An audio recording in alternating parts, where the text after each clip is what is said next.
I'm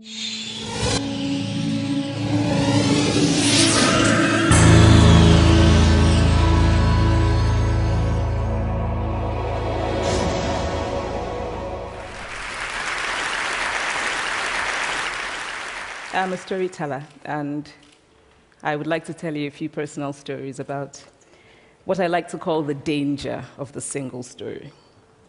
I grew up on a university campus in eastern Nigeria. My mother says that I started reading at the age of 2, although I think 4 is probably close to the truth. So I was an early reader, and what I read were British and American children's books. I was also an early writer. And when I began to write at about the age of 7, stories in pencil with crayon illustrations that my poor mother was obligated to read, I wrote exactly the kinds of stories I was reading. All my characters were white and blue-eyed. They played in the snow. They ate apples. And they talked a lot about the weather, how lovely it was that the sun had come out. Now, this despite the fact that I lived in Nigeria. I had never been outside Nigeria. We didn't have snow. We ate mangoes. And we never talked about the weather because there was no need to. My characters also drank a lot of ginger beer because the characters in the British books I read drank ginger beer. Never mind that I had no idea what ginger beer was. And for many years afterwards, I would have a desperate desire to taste ginger beer. But that is another story. What this demonstrates, I think, is how impressionable and vulnerable we are in the face of a story, particularly as children. Because all I had read were books in which characters were foreign, I had become convinced that books, by their very nature, had to have foreigners in them and had to be about things with which I could not personally identify. Now, things changed when I discovered African books.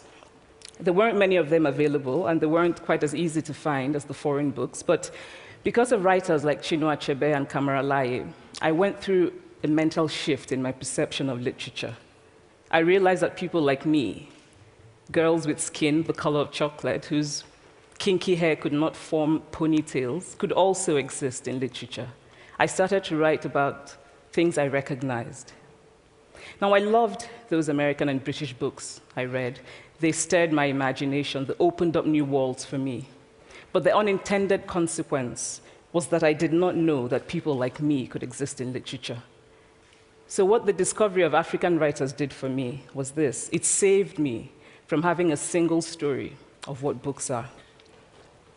I come from a conventional middle-class Nigerian family. My father was a professor. My mother was an administrator. And so we had, as was the norm, live-in domestic help who would often come from nearby rural villages. So the year I turned 8, we got a new houseboy. His name was Fide. The only thing my mother told us about him was that his family was very poor. My mother sent yams and rice and our old clothes to his family. And when I didn't finish my dinner, my mother would say, "Finish your food. Don't you know people like Fide's family have nothing?" So I felt enormous pity for Fide's family. Then one Saturday, we went to his village to visit. And his mother showed us a beautifully patterned basket made of dyed raffia that his brother had made. I was startled. It had not occurred to me that anybody in his family could actually make something. All I had heard about them was how poor they were, so that it had become impossible for me to see them as anything else but poor. Their poverty was my single story of them. Years later, I thought about this when I left Nigeria to go to university in the United States. I was 19. My American roommate was shocked by me. She asked where I had learned to speak English so well and was confused when I said that Nigeria happened to have English as its official language. She asked if she could listen to what she called my tribal music, and was consequently very disappointed when I produced my tape of Mariah Carey. She assumed that I did not know how to use a stove. What struck me was this. She had felt sorry for me even before she saw me.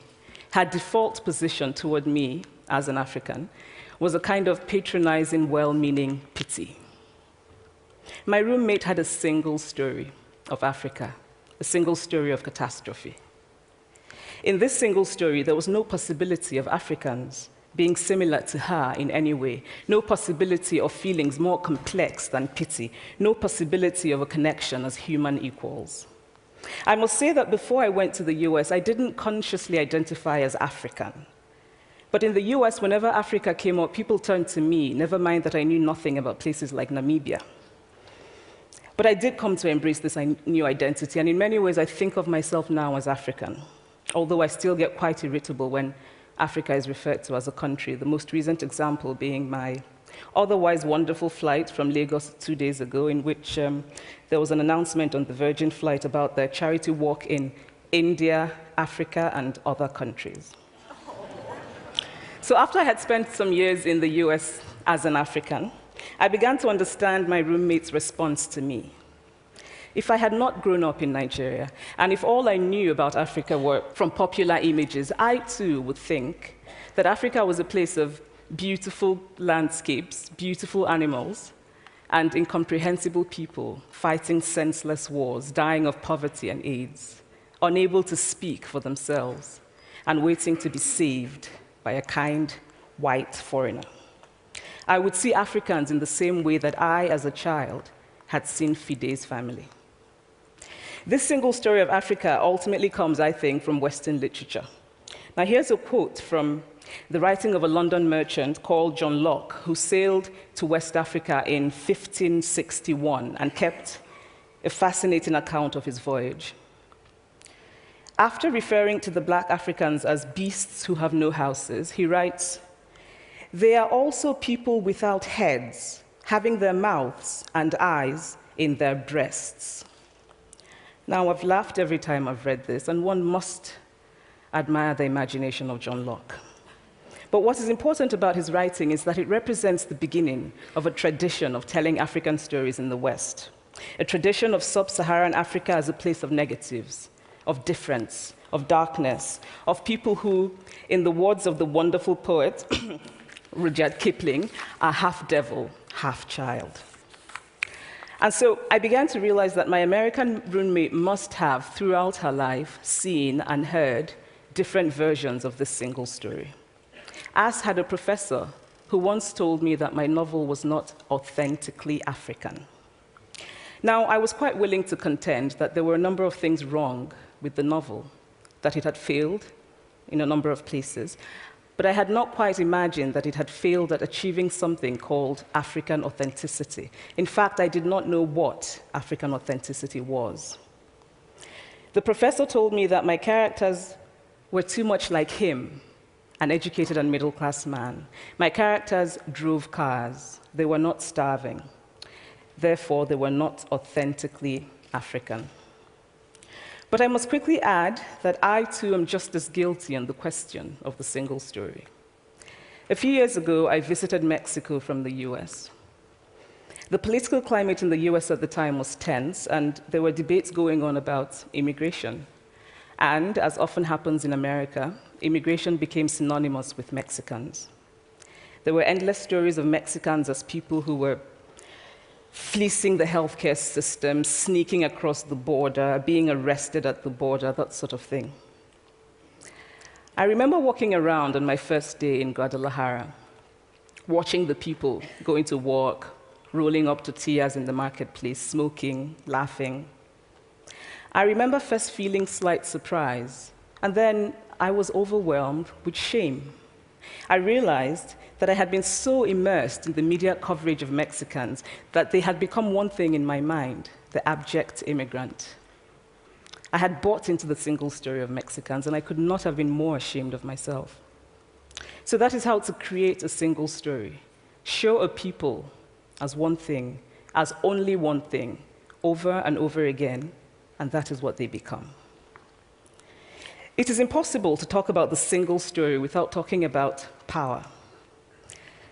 There is a word, an Igbo word, that I think about whenever I think about the power structures of the world, and it is nkali.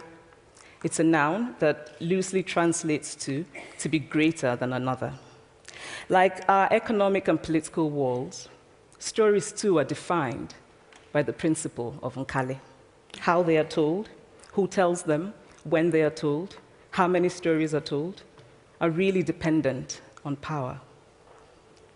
Power is the ability not just to tell the story of another person, but to make it the definitive story of that person. The Palestinian poet Mourid Barghouti writes that if you want to dispossess a people, the simplest way to do it is to tell their story and to start with secondly. Start the story with the arrows of the Native Americans and not with the arrival of the British, and you have an entirely different story. Start the story with the failure of the African state and not with the colonial creation of the African state, and you have an entirely different story. I recently spoke at a university where a student told me that it was such a shame that Nigerian men were physical abusers like the father character in my novel. I told him that I had just read a novel called American Psycho, and that it was such a shame that young Americans were serial murderers. Now,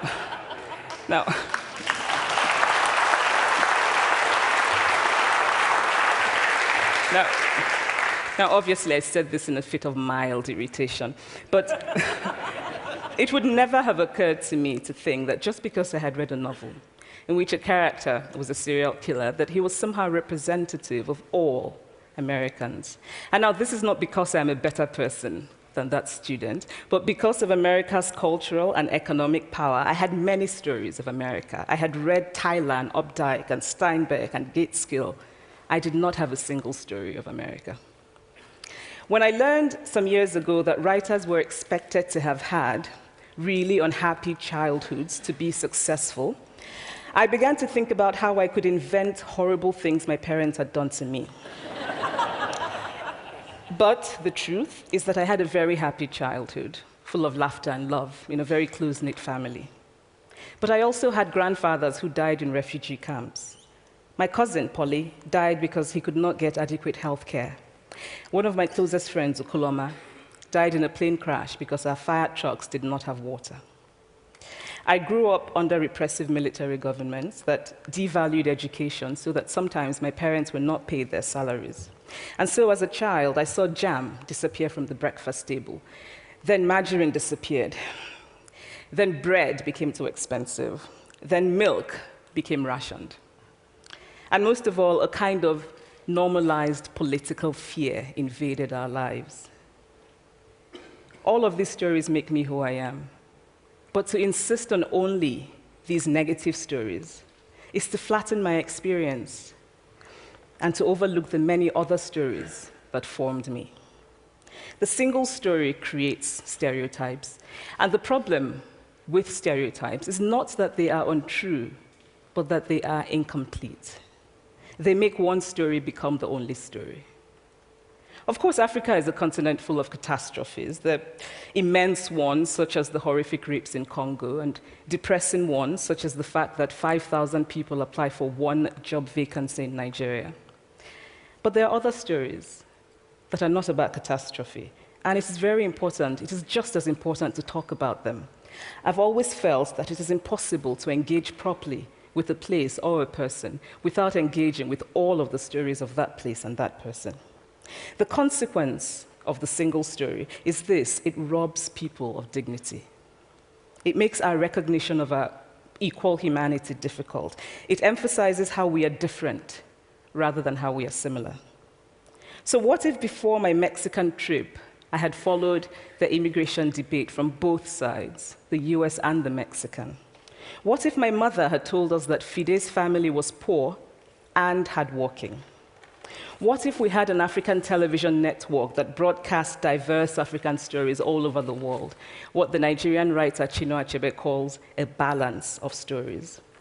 What if my roommate knew about my Nigerian publisher, Mukhtar Bakare, a remarkable man who left his job in a bank to follow his dream and start a publishing house? Now, the conventional wisdom was that Nigerians don't read literature. He disagreed. He felt that people who could read would read if you made literature affordable and available to them. Shortly after he published my first novel, I went to a TV station in Lagos to do an interview. And a woman who worked there as a messenger came up to me and said, "I really liked your novel. I didn't like the ending. Now you must write a sequel, and this is what will happen." And she went on to tell me what to write in the sequel. Now, I was not only charmed, I was very moved. Here was a woman, part of the ordinary masses of Nigerians who are not supposed to be readers. She had not only read the book, but she had taken ownership of it and felt justified in telling me what to write in the sequel. Now, what if my roommate knew about my friend, Fumi Yonda, a fearless woman who hosts a TV show in Lagos and is determined to tell the stories that we prefer to forget? What if my roommate knew about the heart procedure that was performed in a Lagos hospital last week? What if my roommate knew about contemporary Nigerian music, talented people singing in English and Pidgin and Igbo and Yoruba and Ijo, mixing influences from Jay-Z to Fela to Bob Marley to their grandfathers? What if my roommate knew about the female lawyer who recently went to court in Nigeria to challenge a ridiculous law that required women to get their husband's consent before renewing their passports? What if my roommate knew about Nollywood, full of innovative people making films despite great technical odds? Films so popular that they really are the best example of Nigerians consuming what they produce. What if my roommate knew about my wonderfully ambitious hair braider who has just started her own business selling hair extensions? Or about the millions of other Nigerians who start businesses and sometimes fail, but continue to nurse ambition? Every time I am home, I am confronted with the usual sources of irritation for most Nigerians: our failed infrastructure, our failed government, but also by the incredible resilience of people who thrive despite the government rather than because of it. I teach writing workshops in Lagos every summer, and it is amazing to me how many people apply, how many people are eager to write, to tell stories. My Nigerian publisher and I have just started a nonprofit called Farafina Trust, and we have big dreams of building libraries and refurbishing libraries that already exist and providing books for state schools that don't have anything in their libraries, and also of organizing lots and lots of workshops on reading and writing for all the people who are eager to tell our many stories. Stories matter. Many stories matter. Stories have been used to dispossess and to malign, but stories can also be used to empower and to humanize. Stories can break the dignity of a people, but stories can also repair that broken dignity. The American writer Alice Walker wrote this about her southern relatives who had moved to the north, and she introduced them to a book about the southern life that they had left behind. They sat around reading the book themselves, listening to me read the book, and the kind of paradise was regained. I would like to end with this thought, that when we reject the single story, when we realize that there is never a single story about any place, we regain a kind of paradise. Thank you.